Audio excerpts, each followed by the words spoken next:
බොහෝ දිනකට තියෙන ප්‍රශ්නයක් හිතේ වෙහෙස. මිනිස්සු ජීවත් වෙන්නේ එක එක තැන්වල එක එක රස්සා කර කර එක එක සමාජ මට්ටම් වල එක එක විදිහට. හැබැයි ඔය කොයි තැනක හිටියත් බහුතරයක් මිනිස්සුන්ට තියෙනවා හිතේ වෙහෙස. රසාව සම්බන්ධයෙන්ම හට ගන්නවා හිතේ වෙහෙස. තමන්ගේ ගෙවල් දොරවල් සම්බන්ධයෙන්ම හට ගන්නවා හිතේ වෙහෙස. තියෙන ඉඩකඩම් සම්බන්ධයෙන්ම හට ගන්නවා හිතේ වෙහෙස. දරුවෝ නිසාත් හට ගන්නවා හිතේ වෙහෙස.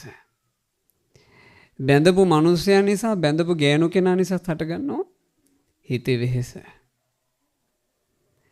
හිතේ වෙහෙස කියන එක කොයි තරම් තිබේද?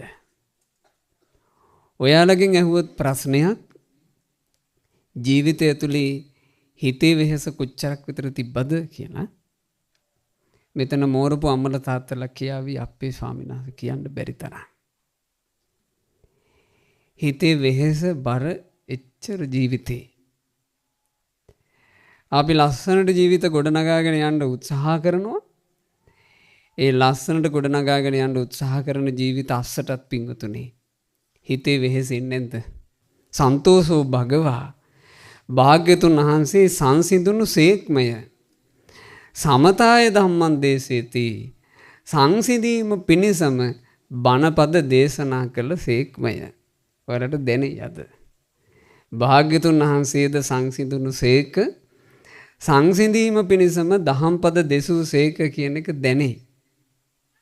කම්ම සූත්‍රය කියලා අති මනෝරම්‍ය දෙසුමක් බුදුරජාණන් වහන්සේ වදාළා.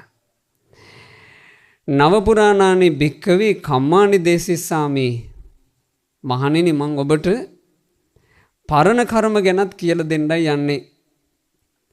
අලුත් කර්ම ගැනත් කියලා දෙන්නයි යන්නේ. කම්ම නිරෝධංච කර්මේ නැති කිරීම ගැනත් කියලා දෙන්නයි යන්නේ.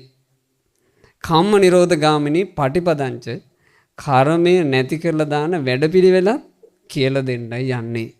තංසුනාත අහන්න හොඳට සාදුකං මනසිකරොත් මෙනෙහි කරන්න හොඳට භාසිස්සාමි මා ඔබට දේශනා කරමි. එහෙම කිව්වේ කවුද? ලෝකනායක අපගේ සම්මා සම්බුදුරජාණන් වහන්සේ වදාලා බලන්නේ වචන ටිකෙම තියෙන සැනසෙල්ල. කර්ම ජීවිතේට සැනසෙල්ල ගේන කර්මයක් තියෙනවා.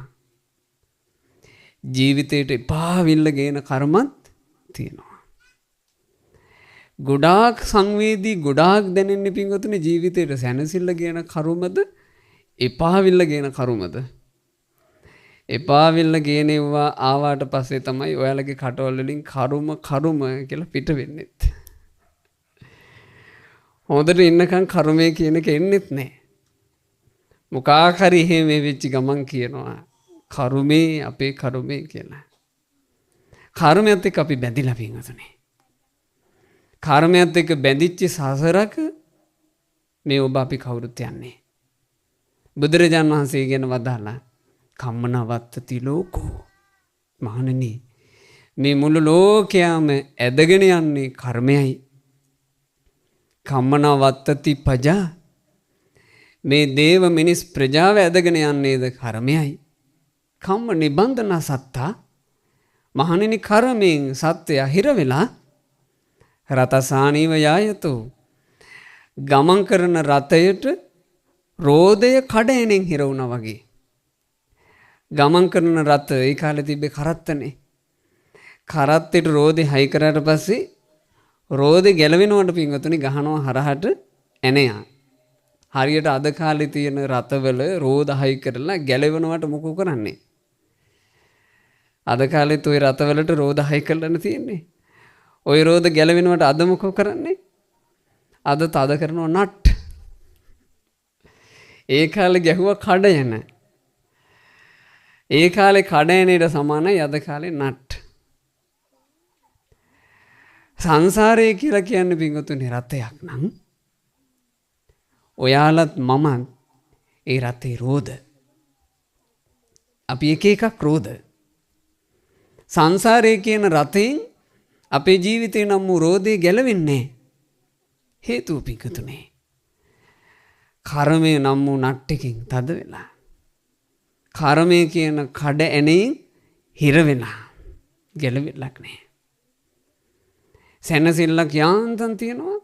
එක පාර තියෙන්නේ ගිනි.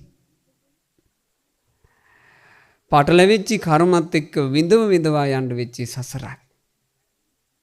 එහෙව් ගමනක ලෝකයට සැනසෙල්ල ගේන ශාන්තිනායක සම්මා සම්බුදු කෙනෙක් පහළ වෙලා කියනවා මහණෙනි මම පරණ කර්මත් කියලා දෙන්නම්. අලුත් කර්මත් කියලා දෙන්නම්. කර්ම නැති කරන්නත් කියලා දෙන්නම්. කර්ම නැති කරන ප්‍රතිපදාවත් කියලා දෙන්නම්. මෙය නම් සවනින් අහන්න ලැබීම වාසනාවක්මයි. අද මේ සුපිංගතුල්ලාට සංසාරේ වාසනාවක් තිබ්බා. බණක් තියනවා කියලා ආරංචි වුණාට පස්සේ ගෙදරින් එළියට බණ අහන්න පියවරක් තියන්න. ගත කරපු ජීවිතය ඇතුලේ පිංගතුනේ ඔයාලා ගෙදරින් එළියට කොච්චර පියවර තියලාද එක එක වැඩවලට. අද ඔයාලා ගෙදරින් එළියට පියවරක් තිබ්බේ බණක් අහන්න ඕන කියන හිතින්. ඔයාලා ගෙදරින් එළියට තිබ්බ පියවර පවා ඔයාලට සංසාරේ ආශිර්වාදයක්. බණහන්ටය කියලා මේ තැන්වල තැම්පත් වෙලා බණ පටන් ගන්න වෙලාව වෙනකන් පින්වතුන් මෙතන හිටියා. ඒ ගත කරපු කාලේ පවා ඔයාලට සංසාරේ ආශිර්වාදයක්. දැන් ඔයාලා බණහන්ට සැරසී සිටිනවා. මේ ගත කරන කාලේ ඔයාලට සසරට ආශිර්වාදයක්. බණක් අහන හිතවිල්ලත් සසරට ආශිර්වාදයක් නම් සදහැවතුනේ. මේ බණපදේ හොඳට ඇහුවොත් හොඳට මතක තියාගත්තොත් හොඳ නුවණින් මේ බණපදේ මෙනෙහි කළොත් ඒකෙන් සැලසෙන ආශිර්වාද ගැන කවර කතාවද? ඒකයි අනුකම්ප ඇති බුදුරජාන් වහන්සේ වදාළේ තංසුනාත හොඳට අහන්න සාදුකම් මනසිකරොත් හොඳට මෙනෙහි කරන්ට බහසිස්සාමි මා බණ කියමි. බුදුරජාන් වහන්සේට පුළුවන්කම තිබ්බේ බණ කියන්න පමණි. අහන එකත් නුවණින් මෙනෙහි කරන එකත් තේරුම් ගන්න එකත් තම තමන්ට අයිති කරුණක්. බුදුරජාන් වහන්සේ වදාළා කතමංච භික්කවේ පුරාණ කම්මං. මහණෙනි මොකද්ද මේ පරණ කර්මය කියලා කියන්නේ? චක්කුම් භික්කවේ පුරාණ කම්මං. මහණෙනි ඔය ඇස තමයි පරණ කර්මය. අபிසංකතං පරණ කර්මයකින් විශේෂයෙන් සකස් වුණා. අபிසංචේතිතං පරණ කර්මයකින් චේතනාත්මකව හදාගත්තා. වේදනියන් දට්ඨබ්බං විඳවා තමයි දකින්න තියෙන්නේ ඇහැ පරණ කර්මයක් බව. ඇහත් පරණ කර්මයක්, කනත් පරණ කර්මයක්, නාසයත් පරණ කර්මයක්, දිවත් පරණ කර්මයක්, කයත් පරණ කර්මයක්, හිතත් පරණ කර්මයක්. අපේ ජීවිතය ගැන කියන්න පුළුවන් පරණ කර්ම සෙට් එකක්. අපේ මේ ජීවිතය කියලා කියන්නේ පරණ කර්මම එකතුවක්. අපි හැමෝම ඇස කන නාසය දිවකය මනස පරිහරණය කර කාලය ගත කරනවා. පිංගුතුනි බලන්න ඇතැමුන්ට ලැබිච්ච ඇස් වලින් මේ මොහොතේ පවා බෝම්බ පුපුරනවා පේනවා. එයාලා ලද ඇස් වලින් තමන් පෙර සසරේ කරපු කර්ම දකින්නනේ. බෝම්බ පුපුරන රටවල් වල ඒ පරිසරයේ ඉපදිලා හාත්පස ගිනිදැල් ආරක්ෂාවට කියලා රැඳෙන්න තැනක් තේරෙන්නේ. බඩගින්නක් සාපවසක් නිවා ගන්න පිළිවෙලක් තේරෙන්නේ. පරණ කර්ම. ඇතැම් උපදිනකොටම ඒ උපදින පරිසරයේ තියෙන්නේ සම්පූර්ණයෙන්ම දුකි දුප්පත් බවක්. වේල තුන ගැට ගහ ගන්න පිළිවෙලක් නැහැ. එයාට චූටි කාලේ ඉඳලා දකින්න තියෙන්නේ පරණ කර්මය. තේරෙනවද මම මේ කියන එක? අපි හැමෝටම ඇස්වලට පේන්නේ එකම දෙයක් නෙමෙයි. අපේ ඇස් වලින් අපිට දකින්න ලැබෙන එක එක දේවල්. අපි බලමු ඔයාලගේ මගේ පරණ කර්මය. අපේ පරණ කර්ම විදියට අපේ ඇස් වලින් අපිට දකින්න ලැබෙනවා පිංගතුනේ. අහස් ගැබට නැගිච්ච කඳු වගේ සේරජානන් වහන්සේලා වැඩ ඉන්නවා. මේ අපේ පරණ කර්ම. බුදුරජාණන් වහන්සේගේ සම්බෝධියට සෙවන දීපු උතුම් බෝරජාණන් වහන්සේගේ බෝපත් ලෙලදෙන හැටි අපිට අපේ ඇස්වලින් දකින්න ලැබෙනවා. අපේ පරණ කර්ම.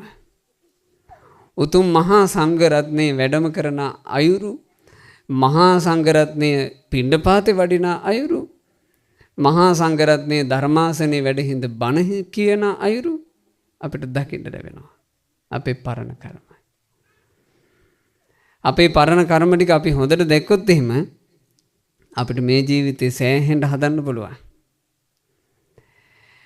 හරියට ওই ටික දැක ගන්න බැරි වුණාට පස්සේ පින්වතුනි ජීවිතේ හොඳ පැත්ත පේන්නේ නැතුව යනවා.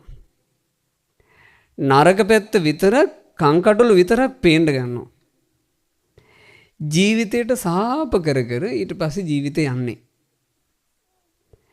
කොයිතරම්නම් තමන් ගත කරන ජීවිතයට තමන් සාප කරපු අවස්ථා ඇද්ද?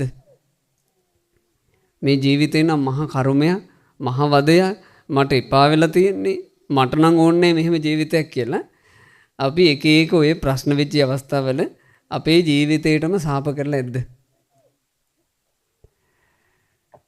පරණ කර්මය අපි හොඳට අඳුන ගත්තොත් අපිට පුළුවන් පින්වතුනි මේ පරණ කර්මයේ මත පිහිටලා මේක පරණ කර්මයයි කියලා තේරුම් අරගෙන එතනින් එහාට ජීවිතේ ලස්සනට ගොඩනගන්න පුළුවන්. ඒක තේරුම් ගන්නකම් ප්‍රශ්නයක් තියෙනවා. බුදුරජාණන් වහන්සේ ලෝකේ පහළ වෙලා වැඩ ඉන්න කාලේ ওই දඹදිව ගයාවේ. ගයා කියන්නේ ජම්බුද්වීපයේ තියෙන ওই බෝධ් ගයා ප්‍රදේශයනේ. ගයාවේ තිබුණා එක සිටු ගෙදරක්. ඒ සිටු ගෙදර හිටියා 16ක්. මේ 16 සාමාන්‍ය සිටු ගෙවල් වල ඉන්න 16න්ට වඩා හරි කංකටොළු වලට බඳුන් වෙච්ච 16ක්. ඒ සිටු ගෙදර හිටපු සිටු නෝනා මේ 16ව හැමතිස්සෙම බැලුවේ හැතිරියක් දිහා බලනවා වගේ. ඒ 16ව නිකන් දැක්කත් පාරක් ගහනවා. ඒ 16 උදේම නැගිට්ටත් වැරදි, පරක් වෙලා නැගිට්ටත් වැරදි, ඒ 16 මොන විදිහට ඉව්වත් වැරදි. හැම තිස්සෙම මේ 16ට ගහනවා, බයිනවා, ඇඟ හූරනවා, දන ගැස්සලා තියෙනවා, වද වේදනා. මෙහිම වද වේදනා ගොඩාක් මේ 16ට ලැබිච්ච නිසා මේ 16ට නිතර හිතලා තියෙනවා මේ ජීවිතේ නම් ඕනේ මට කර්මයක්. අවුරුදු 8-10 ඉඳලා දාසකම් කළා. අන්තිමේ තරුණ වයසට එනකොට මේ 16ට සාමාන්‍යයෙන් තරුණ වයසට ගෑනු ළමෙක් කෙනෙකුට එයා සැරසෙන්න ආස කරනවානේ. මේ 16ට තිබුණා දිග වරලසක්, දිග කෙස් කලඹයි. මේ කෙස් කලඹ දික් වෙනකොට අතර නෝනට පෙන්වන්න බෑ. කෙස් කලඹෙන් අල්ල ඇදලා අරන් මේ 16ට ගහනවා. අන්තිම මේ කෙල්ලට මේක වදේ. සම්පූර්ණයෙන්ම කොණ්ඩේ බූගෑවා. අල්ලලා ඇදලා අරන් ගහන්න දෙයක් නැති වෙන්න කොණ්ඩේ බූගෑවා. කොණ්ඩේ කපලා නෝනාගේ ඉස්සරහට යනකොට නෝනා දැක්ක ගමන් ඔබ හිතුවද කොණ්ඩේ කපලා බේරෙන්න හිටපියඹට කියලා බෙල්ලට දැම්ම දන් වෙලා. බෙල්ලට දන් වෙලත් අතට දාලා ඒ දන් වෙලට ලොක් එකක් දාලා පටියක් දිගට දැම්මා. දැන් කොණ්ඩේ නැති වුණාට නෝනට ඇදලා ගන්න තියෙනවා පටියක්. ඒ පටියෙන් ඇදලා ගන්න නිසා ඒ පැත්තේ මිනිස්සු එදාට පස්සේ ඒ 16ට කතා කරන නම වෙනස් කළා. රජ්ජුමාලා. බෙලේ වැල් මාලයක් තියෙන තැනැත්ති. තමන්ගේ කරුමෙන් තමන්ට නමකුත් දාලා දුන්නා. රජ්ජුමාලා. හැමෝම දන්නවා, මුළු ගමම දන්නවා රජ්ජුමාලාට මේකෙන් ඇදලා අරගෙන තමයි ගහන්නේ. හරියට සතෙකුට දන් වෙලක් දාලා බෙල්ලෙන් ගැට ගහලා ඉන්නවා වගේ රජ්ජුමාලා දන් වෙලක් දාගෙන හිටියේ. හැමදාම ඇදලා අරන් ගහනවා, ගුටි කනවා.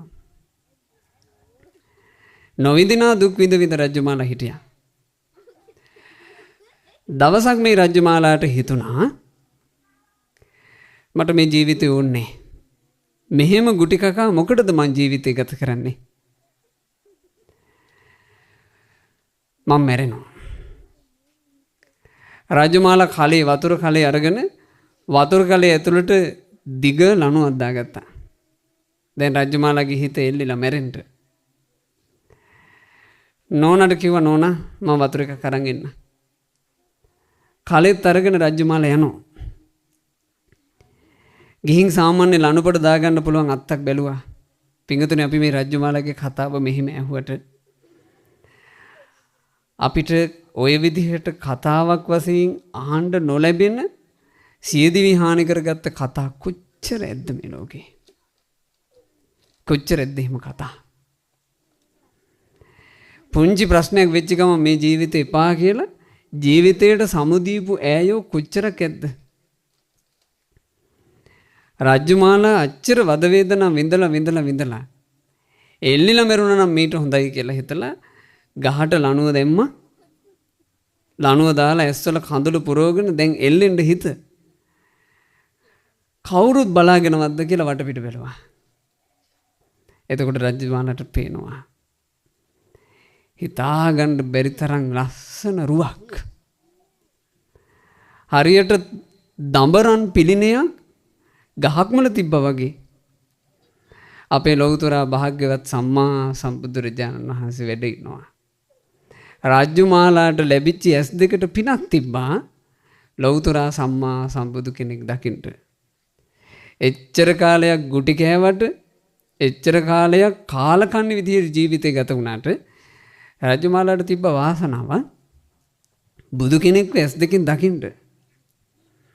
බුදුරජාණන් වහන්සේව දැක්කට පස්සේ රාජ්‍යමාලාට අර බෙල්ලේ වැළඳා ගන්න එක එහෙම්ම නැවතුණා. බලාන හිටියා භාග්‍යතුන් වහන්සේ දිහා. බුදුරජාණන් වහන්සේ සුන්දර සිනහවක් පෑවා. රාජ්‍යමාලා කියලා කතා කළා. ඒ රාජ්‍යමාලා කියනවා එයාගේ කතාව ඒ හඬ ඇහෙනකොටම මගේ ජීවිතේ තිබුණු හැම ගින්නක්ම නිවුණා වගේ මට දැනුණා. බලන්න බුදු කෙනෙක්ගේ ස්වරය කොහොමද? කුරවී කෙවිල්ලකගේ නාදේ පරණ තරම් අති මිහිරි ස්වරය අපේ සම්මා සම්බුදුරජාණන් වහන්සේට තිබුණේ. ඒ බුදුරජාණන් වහන්සේගේ ස්වරයෙන් රජ්ජුමාලාගේ ගිනි දාහ නිවි ගියා. ඇගේ කන් පින් කරලා තිබ්බා. ඇගේ පරණ කර්මේ ඇයට පිනක් තිබ්බා. බුදු කෙනෙකුගේ ස්වරය අහන්න. දැන් ඔයාලටයි මට ඒක තේරෙනවද? අපේ ඇස්වලින් අපි බුදු කෙනෙක් දැකලා නැහැ. අපේ ඇස්වලින් අපි බුදුරජුන්ගේ ස්වරයෙන් බණක් අහලා නැහැ. අඩු ගානේ අපේ අනුබුදු මිහිඳු මහරහතන් වහන්සේගේ ස්වරයෙන්වත් අපිට බණ අහන්න ලැබිලා නැහැ. හැබැයි අපිට වාසනාවක් තියෙනවා සත්පුරුෂ කල්යාණ මිත්‍රයන් වහන්සේලාගේ ස්වරයෙන්වත් බණ ඩිංගිත්තක් අහගන්න. රාජ්‍යමාලාට බුදුරජාණන් වහන්සේ දා බණ කිව්වා. රාජ්‍යමාලාට ඒ දහම් කතාව කරන අතරේ භාග්‍යතුන් වහන්සේ රාජ්‍යමාලාගේ පරණ කර්ම ගැනත් කියලා දුන්නා. රාජ්‍යමාලා ඔබ දන්නවද? මීට කලකට කලින් ඔබේ ওই ගෙදර ඉන්න නෝන ඔබේ දාසි වෙලා හිටියා. ඔබ සිටු ගෙදරක නෝන වෙලා හිටියා. ඒ කාලේ ඔබ ඔබේ දාසීට ඔබට දැන් විඳින්න වෙන වද වේදනා ඔක්කොම ටික ඔබ විසින් දුන්නා. රාජ්‍යමාලා අලුත් එකක් නෙමෙයි යෝග. ඔය රාජ්‍යමාලාගේ පරණ එකක්. රාජ්‍යමාලා යමක් දුන්නද ඒ දීපු දේ තමයි ඔබ දැන් විඳින්නේ. බලන පිංගුතුනේ සසරක කතාව. අපි දීපු දෙයක්මයි අපි දැන් මේ විඳින්නේ. හරියට මෙහෙම අපි ඔය අපේ අසපු තියෙනවා ගොවිතෙන්පත් කරන ගොවි මහත්තුරු ඉන්න ගම් ප්‍රදේශවල ඔය ගම්මානවල කුඹුරු කරන කාලේ ඉතින් ගොවි මහත්තුරු අපිත් එක්කත් කතා බහ කරනවා. මං අහලා තියෙනවා කොහොමද මේ සැරේ අස්වනු කොහොමද කියලා. එතකොට එයාලා මගෙත් එක කියලා තියෙනවා අපේ ස්වාමීන් වහන්සේ මේ සැරේ වපුරපු වී જાතිය හරි මදි. ස්වාමීන් වහන්සේ නිසා අස්වන ටිකක් මදි. මේ සැරේ වී જાතිය තමයි සෞතු. මං හිතන් ඉන්නේ ස්වාමීන් වහන්සේ ඊළඟ පාර අහවල් වී જાතිය වපුරන්ට. එතකොට එකපාරක් වපුරපු එක සෞතුයි කියලා තේරෙනවා නම් පින්වතුනි නුවණ තියෙන ගොවියා ආයේ කළ යුත්තේ මොකද්ද? එකපාරක් වපුරපු එකේ අවසන් සෞතුයි කියලා තේරුණා. ඊට පස්සේ නුවණක් කල්පනාවක් තියෙනවා නම් ගොවියෙක් එයා කරන්නේ මං ඊළඟ පාර වපුරන එක හරියට වපුර ගන්නවා. ඒ වගේමයි ජීවිතේ. ඒ වගේමයි ජීවිතේ. දැන් අපි මේ අස්වැනු භුක්ති විඳින කාලේ අපි වපුරපු කුඹුරු වල අස්වැනු තමයි මේ ලැබිලා තියෙන්නේ. අස්වැනු කොහොමද කියලා ඉතින් තම තමන්ට තේරෙනවා. ඒක මට කියන්න බෑ. ඔයාලගේ අස්වැනු ඔයාලයි දන්නේ. ඔයාලා ලද රූපය, ඔයාලා ලද කටහඬ, ඔයාලා ඉපදිච්ච පවුල් සංස්ථාව, ඔයාලගේ මව්පියන්ගේ ස්වභාවය, ඔයාලගේ ඥාතින්ගේ ස්වභාවය, ගංගසියන්ගේ ස්වභාවය, බැඳපු මිනිහාගේ ස්වභාවය, විවාහ වෙච්ච කාන්තාවගේ ස්වභාවය, මේවා ඔක්කොම පරණේවා. මේ අස්වන්න සෞත්තු නම් අස්වන්න සෞත්තු නුවණැති ගොවි මහත්තයා මොකද්ද කළ යුත්තේ? ඔළුවේ අත තියාගෙන අයියෝ අස්වන්න අප්සෙට් කියලා අඬන එකද? එයා කළ යුත්තේ මොකද්ද? එයා හිතන්න ඕනේ හරි මේ සැරේ කමක් නෑ. මේ සැරේ අස්වන්න සෞත්තුයි. ඊළඟ පාර ගමන් නෙලන අස්වැන්න මං ගානට හදා ගන්නවා. ආන් ඒක තමයි බුද්ධිමත්කම. බුදු කෙනෙකුගේ ධර්මයේ දැනගත්තට පස්සේ පින්වතුනි අපිට අස්වැන්න හොඳද සෞතුද කියන එක හොඳට තේරුම් ගන්න පුළුවන්. භාග්‍යතුන් වහන්සේ මේක හරි ලස්සනට කියලා දුන්නා මල්ලිකා මහ බිසවට. මල්ලිකා කියලා කියන්නේ පසේ නදී කෝසල රජුරුවන්ගේ අගබිසව. දවසක් ওই මල්ලිකා බිසව බුදුරජාණන් වහන්සේව බැහැ දකින්න ආවා. භාග්‍යතුන් වහන්සේට වන්දනා කරලා කිව්වා ස්වාමීනි මම දැකලා තියෙනවා මේ සමාජයේ ගොඩාක් ධන සම්පත් තියෙන කාන්තාවෝ. ඒ වගේම මම දැකලා තියෙනවා ස්වාමීනි ධන සම්පත් නැති දුප්පත් කාන්තාවෝ. ස්වාමීනි ඇයි මෙහෙම වෙනස? ඇතැන් කාන්තාවන්ට ධන සම්පත් තියෙනවා, ඇතැන් කාන්තාවන්ට ධන සම්පත් නැහැ. ඇයි ස්වාමීනි මෙහෙම වෙනස? බුදුරජාණන් වහන්සේ වදාළා මල්ලිකා ගොඩාක් ධන සම්පත් තියෙන කාන්තාවෝ සංසාර ගමනේ එනකොට මුත්ත චාගු දන් දීමට අතහැරලා හිටපු අය. පයත පාණි මං දන් දෙන්නේ කොයි වෙලේද කියලා අත් දෙක හොදගෙන හිටපු අය. වස්සග්ග රතෝ ආසාවෙන් දීපු අය. දාන සංවිභාග රතෝ සංවිධානය කර කර දන් දීපු අය. යාච යෝගෝ යමෙකුට ඉල්ලගෙන එන්න සුදුසු විදිහට ජීවිතය ගත කරපු අය. එයාලා දන් දීපු නිසා මේ ජීවිතේ ගොඩාක් ධන සම්පත් ඇතුව එයාලා ඉපදිලා. හැබැයි මල්ලිකා ඇතෙන් කාන්තාව ඉඳලා තියෙනවා මසුරුකමින් දන් දීලා නැහැ. Tamanට දෙන්න පුළුවන්කම තියෙද්දිත් දීලා නැහැ. ආන්ගේ දන් දුන් කාන්තාව මේ ජීවිතේ දුප්පත් වෙලා ඉපදිලා. සර්වඥතා ඥාණයෙන් බුදුරජාණන් වහන්සේ තේරුවා. එතකොට මල්ලිකා බිසවට සතුටුයි සාදු සාදු ස්වාමීනි කියලා පිළිගත්තා. ස්වාමීනි මම දැක තියෙනවා ඇතෙන් කාන්තාව සම්භාවනීයයි. ගොඩාක් පිළිගැනී. යම් තැනකට කට්ටිය එනකම් බලාගෙන ඉන්න කාන්තාව. යම් තැනකට ඇය එනවා කියලා ආරංචි වුණොත් එහෙම වෙනම VIP පුටු තියෙනවා. ආන් එහෙම කාන්තාව සම්භාවනීය කාන්තාව ඉන්නවා. ඇතෙන් කාන්තාව ස්වාමීනි එහෙම කවුරුත් ගණන් ගන්නේ එලා අල්පේ ශාක්‍යයි. ඇයි ස්වාමීනි මෙහෙම වෙනස? තව කෙනෙක් මහේශාක්‍ය වෙන්න, තව කෙනෙක් අල්පේ ශාක්‍ය වෙන්න හේතුව මොකද්ද? බුදුරජාණන් වහන්සේ වදාළා මල්ලිකා ඔය සම්භාවනීය මහේශාක්‍ය කාන්තාවෝ පෙර සංසාර ගමන එනකොට කාගේවත් සම්පතකට ඉරිසියා කරලා නැහැ. තමන්ට වඩා සැප විඳින අය දැකලා හූල්ලලා නැහැ. තමන්ට වඩා ලස්සන රූප තියෙන අය දැකලා ඒකට හූල්ලලා නැහැ. තමන්ට වඩා දක්ෂ අය දැකලා හූල්ලලා නැහැ. ඉරිසියා කළේ නැහැ. ඒ අය ලැබූ සම්පත් පිරිහෙවා කියලා පතලා නැහැ. පිදිය යුතු කෙනාට පුදලා තියෙනවා, වැඳිය යුතු කෙනාට වැඳලා තියෙනවා. සම්මාන දිය යුතු කෙනාට සම්මාන දීලා තියෙනවා. ආන් ඒ නිසා ඒ අය මේ ජීවිතේට උරකට මහේසාක්‍ය වුණා, සම්භාවනීය වුණා. හැබැයි මල්ලිකා ඔය ඇතැන් කාන්තාව ඉන්නව නේද? කවුරුත් ගණන් ගන්න නැති අල්පේසාක්‍ය. හසර ගමනේ එනකොට ඈලාට ඉරිසියාව කියන ලෙඩේ හැදිලා. චූට ඇත්තන් තව කෙනෙකුගේ වස්තුවක් දැක්කහම හූල්ලලා. හිත සන්තෝෂ කරගන්න බැරි වෙලා. ඒ නිසා මේ ජීවිතේ අල්පේශාක්‍යයි. බුදුරජාණන් වහන්සේ ඒකත් තේරුවා. දැන් මල්ලිකට සතුටුයි කිව්වා සාදු සාදු ස්වාමීනි. ස්වාමීනි මම දැකලා තියෙනවා එතෙන් කාන්තාවෝ පුදුම ලස්සන අඟ පසඟ තියෙනවා. එලා හරි හැඩයි. ලස්සනයි. එහෙම රූප සම්පත් තියෙන කාන්තාවෝ මැද තව ඉන්නවා කිසි අංග පුලාවක් නැති කාන්තාවෝ. ඇයි ස්වාමීනි මේ කැත ලස්සන කියලා දෙක? බුදුරජාණන් වහන්සේ වදාළා මල්ලිකා ගොඩාක් සුන්දර රූපසපුවක් ඇතුව කාන්තාව ඉපදිලා තියෙන්නේ.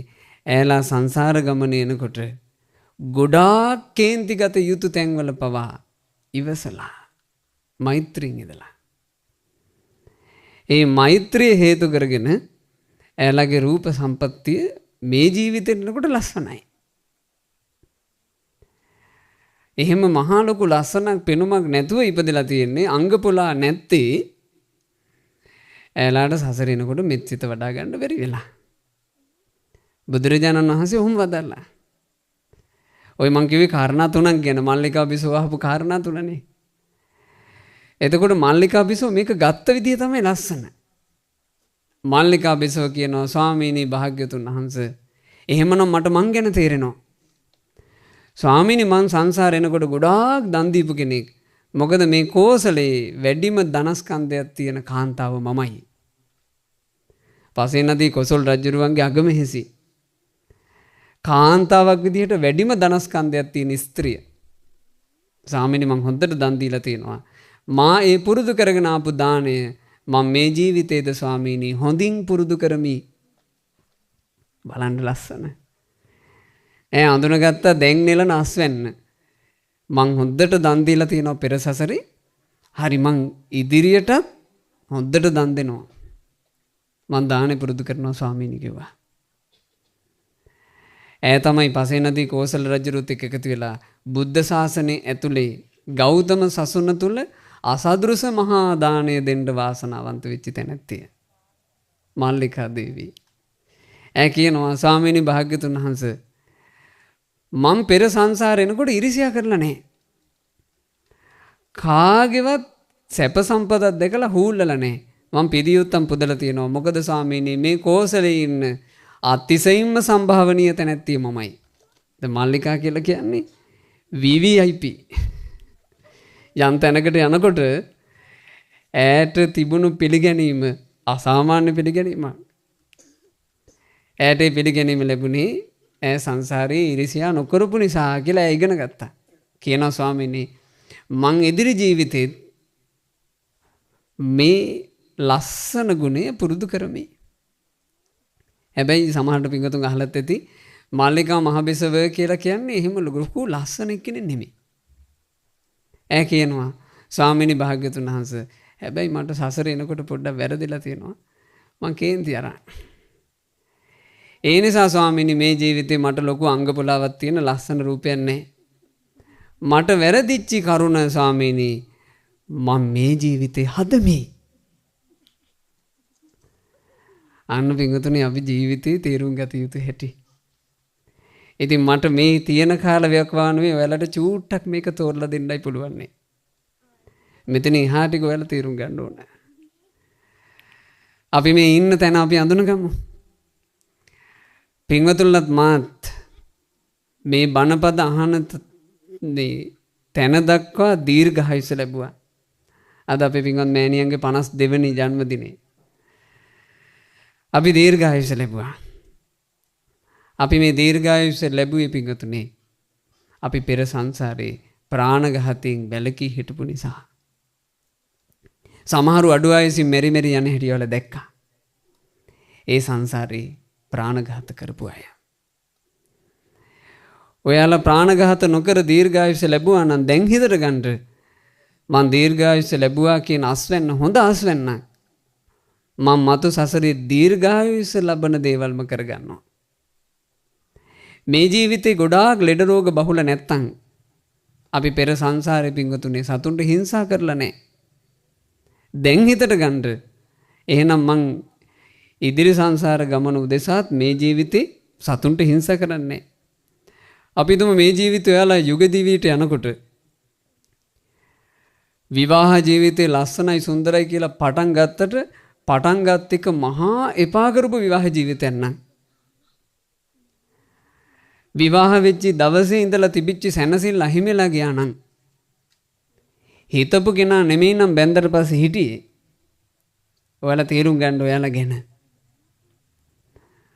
මමට එහෙනම් සංසාර ගමනේ එනකොට වැරදුනා. මම වැරදි කාමසේවනයේ සල්ලාලකම කර කර තමයි සසරේ ඇවිත් තියෙන්නේ. මට මේ ජීවිතේ වැරදුනා. හැබැයි මම මේ ජීවිතය ඇතුලේ මේ ගුටිය කාගෙන හරි මම මගේ කර්ම ටික ගෙවලා දානවා. මං අලුතෙන් රැස් කරගන්න දේ නම් දැන් ওই පරණ කර්ම ගැන අපි ඉගෙන ගත්තේ. බුදුරජාණන් වහන්සේ අලුත් කර්ම ගැන දේශනා කළා. කතමංච බික්කවේ නවං කම්මං. මොකද්ද මහණෙනි අලුත් කර්මය කියලා කියන්නේ? යංකෝ බික්කවේ ඒතරහි කම්මං කරෝති. මහණෙනි දැන් යම් කර්ම කරනවද? දැන් මේ මොහොතේ කරමින් ඉන්න කර්ම කායේන වාචාය මනසා සිතින් වේවා වචනෙන් වේවා කයින් වේවා දැන් කරන කර්ම වලට තමයි නව කර්ම කියලා කියන්නේ. අද ඔයාලා බණ අහනවා. මේ නව කර්මයයි. අද ඔයාලා සෑරජාන් වහන්සේලා බෝධින් වහන්සේලා වදිනවා නම් ඒ නව කර්මයි. හැමදාම ගෙදර බුද්ධ වන්දනා කරනවා නම් ඒ නව කර්මයි. තමන්ගේ ආදරණීය අම්මගේ ගුණ සිහි කරලා අම්මට උපස්ථාන කරනවා නම් තාත්තගේ ගුණ සිහි කරලා තාත්තට උපස්ථාන කරනවා නම් ඒ නව කර්මයි. මේ ජීවිතයේ ඇතුලේ වැරදි කාම සේවනයෙන් සල්ලාලකමින් වෙන් වෙලා චරිතවත් ජීවිත ගත කරනවා නම් ඒ නව කර්මයි. මේ ජීවිතයේ ඇතුලේ ප්‍රාණඝාතයෙන් සොරකමින් වෙන් වෙලා සීලවන්තව ගත කරනවා නම් ඒ නව කර්මයි. මේ ගත කරන පුංචි කාලවක් වානුවේ අවුරුදු 60 70කට ලැබිච්ච සොච්චන් ජීවිතේ මත්පැන් මත්ද්‍රව්‍ය වලට බිලි දෙන්නේ නැත්නම් ඒ නව කර්මයි. ජීවිත රැකගෙන අපි මේ ජීවිතේ ගෙවනවා නම් මේ තමයි වින්තුනේ අපේ නව කර්මේ. දැන් වපුරන එක. ඉතින් මේක පැලවෙන්නේ ඉස්සරහට. අද වපුරන කුඹුර හෙට පැලවෙන්නේ නැහනේ. අත කුඹුර වැපිරුවොත් එහෙම ඒක ලියලලා ඒකේ මේ කරල් හැදිලා ඒකේ අස්වැන්න වෙන්නේ අනාගතේට. හැබැයි ගොවියෙක් වපුරන්නේ අනාගතේ අස්වැන්න වෙනවා කියලා දැනගෙනනේ. ආන් ඒ වගේ තමන්ගේ කුඹුර හරියට හදාගන්න. අපි එක එක්කෙනාට තියෙන පිංගුතුනේ පෞද්ගලික කුඹුර හදාගෙනilla මේ ජීවිතේ හිතවල වෙහෙස තියෙනවා නම් ඔයාලා ඔය වෙහෙස සසරට අරන් යන්න එපා. මේ ජීවිතේ සැනසෙල්ලක් තියෙනවා නම් ඔයාලා ඒ සැනසෙල්ල මතු සසරට අරන් යන්න. සරලවම කියනවා නම් මට එහෙම කිව්වේ. සරලවම මේක තේරුම් ගන්න කියනවා නම් මේ ජීවිතේ යම් සැනසෙල්ලක් සන්තෝෂයක් සතුටක් තියෙනවා නම් ඒක ඔයාලා මතු සසරට අරන් යන්න. මේ ජීවිතේ තියෙනවා නම් වෙහෙස ඒ වෙහෙස පින්වතුනි මතු සංසාරයට අරන් යන්න එපා. අපි දන්න එක අහිංසක අම්ම කෙනෙක් ඉන්නවා. ඒ අම්මා ජීවිතේ අවුරුදු 30කට ආසන්න කාලයක් සම්පූර්ණයෙන්ම කැප කළා ඒ අම්මගේ දරුවා වෙනුවෙන්. ඒ අම්මා ඒ දරුවාව සලකන්නේ මට ලැබිච්ච නිදහනේ කියලා. මට ලැබිච්ච නිදහනේ කිය ඒ අම්මා සලකන්නේ හරියට මේ හිත මෝරලා නැති නුවණ මෝරලා නැති දුවකට. අපි සාමාන්‍යයෙන් කියන්නේ මන්ද බුද්ධික දරුවෝ කියලා. ආන් එහෙම දුවක්. ඒ දැරිවි ඊටාම කුඩා කාලේම එයාගේ ස්වභාවය වෙනස් කියලා අඳුනගත්ත ගමන්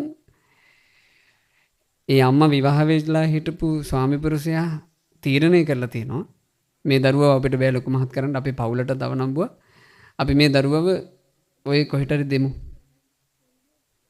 ඒතර මේ අම්මා කියලා තියෙනවා අනේ එහෙම කොහොමද මේ අපේ දරුවනේ අපි මේව බලාගන්න එපා. එතකොට මේ මිනිස්සයා කියලා තියෙනවා ඔබට ඕන නම් දරුවා බලාගන්න ඔබත් පණෙන් ගෙදරි. එතකොට මේ දරුවත් වඩාගෙන මේ අම්මා බැස්ස පාරට. සම්පූර්ණයෙන්ම තමන්ගේ කටයුත්තක් මෝරණකම් තමන්ට තනියම කරගන්න බැරි දරුවෙක් එක්ක මේ අම්මා නොවිඳිනා දුක් විඳා. මේ වෙනකොට ඒ දරුවට 30 ගාණක්. බලන්න මේ දරුවට සංසාරේ මොකක් හරි නිසා සංසාරේ බොහෝ වෙලාවට මත්පැන් මත්ද්‍රව්‍ය භාවිතී විපාකනේ ඔය. සසරේ මත්පැන් මත්ද්‍රව්‍ය භාවිතා කරපු අය මේ ජීවිතේට එනකොට බොහෝ වෙලාවට මන්ද බුද්ධිකයි. එක්කෝ පුංචි කාරණයකින් හිත පිස්සු වැටෙනවා. එහෙම නැත්නම් චූටි කාරණයකදී බෙලහීන වෙලා බෙල්ල වෙලදා ගන්නවා කෝච්චි වලට මේ බෙල්ල තියනවා ඔය වගේ ඉක්මන් තීරණ වලට එනවා. මනස හයිය නැහැ. මානසික බෙලහීනත්වයක් තියෙනවා. ඔය ඔක්කොම මත්පැන් මත්ද්‍රව්‍ය භාවිතේ විපාක. බලන්නේ අම්මා මේ වයස එනකොට ඒ කියන්නේ දරුවට දැන් 30 ගාන මේ වයස එනකොට දැන් ඒ දූ අර චිත්‍ර කතා විදිහට තියෙන බණපොත් කියවනවා. එයා තනියෙන් බණපොත් කියවනවා. දැන් අපි ඔය හම්බෙන්න ආවම අපි සමහරට කතා කරනවා. ඒ කතා කරනකොට ඒ දූ අපිත් එක්ක කියනවා අපේ ස්වාමීන් වහන්සේ හොඳ නෑ සත්තු මරන්න පව් ඒක. මම නම් සත්තු මරන්නේ මං මදුරුවන්ට මං ගහන්නේ මම මෙහෙම ඇගේ වහපුවම මෙහෙම කරලා එලවනවා කියලා කියනවා. හරි සන්තෝෂයි තුනා. ඒ දරුවා එහෙම ඉපදිලා එහෙම ඔහේ ඉඳලා මැරිලා යන්න හිටපු කෙනෙක්. ඒ අම්මා මේ ජීවිතේ ඒ දරුවාට ලස්සන වැපිරිල්ලක් හදලා දුන්නා. ඒ දරුවා තමයි ගෙදර බුදුන් වඳින්න මල් කඩන්නේ. එයා තමයි පහන ලැහැත්ති කරන්නේ. එයා සංඝයාට දාන පූජා කරන්න එනවා. අම්මා එයාගේ අතින් සංඝයාට දම් පූජා කරනවා. එයා සංඝයාට පිරිකර පූජා කරලා තියෙනවා. ඉතින් ඒ නිසා මම මේක ඔයාලට කිව්වේ අපි ඉන්න තැන් පින්වතුනි ඊට වඩා සුන්දරයි. අපේ ජීවිතවල අපි ලබන ආස්වෙන්න ඊට වඩා හොඳ එකක්. ඉතින් අඳුන ගන්න ජීවිතේ. අදින් පස්සේ ඔයාලගේ ජීවිතේ හදා ගන්නකොට පරණ කර්මෙත් තේරුම් අරගෙන දැන් මේ කරන දේ නව කර්මයයි කියලා තේරුම් අරගෙන ජීවිතේ ලස්සනට ගොඩ නගන්න. බුදුරජාණන් වහන්සේ ඊළඟ කාරණේ වදාලා ඛතමෝච භික්කවේ කම්ම නිරෝධෝ. මොකද්ද මහණෙනි කර්ම නිරෝධය කියලා කියන්නේ? කර්මේ නැති කිරීම. මේ කර්මත් එක්ක පටලැවිලා යන විඳවා යන ගමන අර කඩේනේ ගැලවෙන වැඩපිළිවෙල මොකද්ද? ඒක භාග්‍යතුන් වහන්සේ වදාළේ මෙහෙම. යෝකෝ භික්කවේ කාය කම්ම වචී කම්ම මනෝ කම්මස්ස නිරෝධා. මහණෙනි යම් කෙනෙකුට කාය කර්ම වචී කර්ම මනෝ කර්ම කියන මේ කර්ම නිරුද්ධ කරගෙන විමුක්තිම් පුසති විමුක්තියක් නිදහස් වීමක් ස්පර්ශ කරන්න පුළුවන් නම් ආන් ඒක තමයි කර්මය නිරුද්ධ කිරීම. මේක තේරුම් ගන්න මම කතාවක් කියන්න. ඒක උනේ අපේ භාග්‍යතුන් වහන්සේ ජීවමානව වැඩ ඉන්න කාලේ. මේක උනේ රජගහ. ඔයාලා අහලා තියෙනවා රජගහ මගධය පාලනය කළේ මගධේශ්වර සේනිය බිම්බිසාර මහ රජුරු. ආන් ඒ කාලේ මගධ රටේ දරු පැටියෙක් උපන්නා. ඒ දරුවාගේ උපත ගැන අටුවා පොතේ කියනවා එයා අම්මාගේ කුසින් එළියට බිහි වුණේ හරියට ඝන රන් ගුලියක් එළියට එනවා වගේ. ඝන රන් පාටයි ඇඟ. ඇඟ සම්පූර්ණයෙන්ම රත්තරන් පාටයි. ඇඟ රත්තරන් පාට වෙන්න හේතුව කිම? ඈත අතීතයේ මීට කල්ප 92කට පෙර ලෝකයට පහළ වුණා පුස්ස නම් තථාගත සම්මා සම්බුදුරජාණන් වහන්සේ. ඒ පුස්ස බුදුරජාණන් වහන්සේ දවසක් මහවණේ නිරෝධ සමාපත්තියට සමවැදිලා වැඩ හිටියා. පුස්ස බුදුරජාණන් වහන්සේව දැක ගන්න ලැබුණා එක මිනිසෙකුට. බුදුරජාණන් වහන්සේ නිරෝධ සමාපත්තියෙන් වැඩ ඉන්නවා දැක්ක ගමන් අප්‍රමාණ හිත පැහැදුනා. මෙයා එහෙම දන ගහගත්තා. කොයි වෙලාවක හරි මේ ශ්‍රමණයන් වහන්සේ S2 අරින්නේ නැතයි. කොයි වෙලාවක හරි S අරිනකන් මං ඉන්නවා.